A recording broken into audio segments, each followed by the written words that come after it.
আজকে আমি আপনাদের জন্য নিয়ে এলাম স্পেশাল আলুর দম রেসিপি।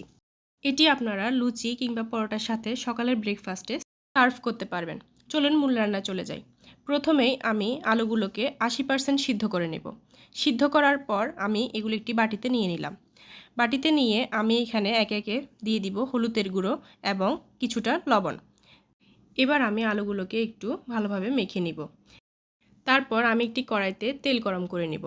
তেলটি গরম হলে আমি এখানে একে একে সবগুলো আলু একটু হালকা লাল করে ভেজে নিব। আপনারা একটু খেয়াল করে দেখবেন যে কোনো রান্নায় আলুগুলোকে যদি আমরা একটু ভেজে রান্না করি তাহলে সেই রান্নার স্বাদটা দ্বিগুণ হয়ে যায়। এই পর্যায়ে আমি আলুগুলোকে ভেজে একটি বাটিতে একে একে সবগুলো তুলে নিব। আলুগুলো তুলে নেওয়ার পর আমি এই তেলে একে একে দিয়ে দিব তেজপাতা এবং এলাচি, দারচিনি, সেই সাথে জিরার ফোড়ন।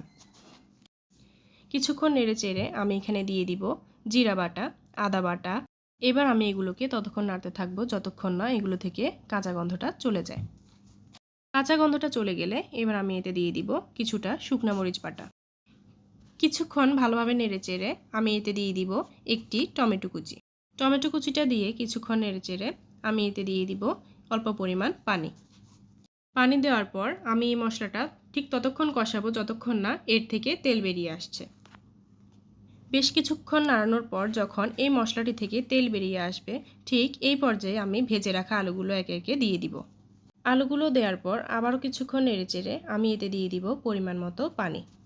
আপনারা খেয়াল করবেন এই পুরো রান্নাটিতে কিন্তু আমি এখন পর্যন্ত কোনো প্রকার লবণ ইউজ করিনি। তাই ঠিক এই পর্যায়ে পানি দেওয়ার পর আমি পরিমাণ মতো লবণ দিয়ে দিলাম। লবণ দিয়ে আমি ঠিক বলক আসা পর্যন্ত অপেক্ষা করব।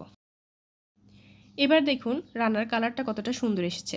আপনারা কিন্তু রান্নার এই পর্যায়ে যদি চান তাহলে গরম মশলার গুঁড়া কিংবা গরম মশলা বাটা ব্যবহার করতে পারেন। এতে রান্নার ফ্লেভারটি আরও ভালো আসবে। ভিডিওটি সম্পূর্ণ দেখার জন্য আপনাদেরকে অসংখ্য ধন্যবাদ। আপনাদের যদি আমার আজকের এই ভিডিওটি ভালো লেগে থাকে তাহলে অবশ্যই আমার ভিডিওটিকে লাইক এবং আমার চ্যানেলটিকে সাবস্ক্রাইব করে দিবেন। সকলকে অসংখ্য ধন্যবাদ।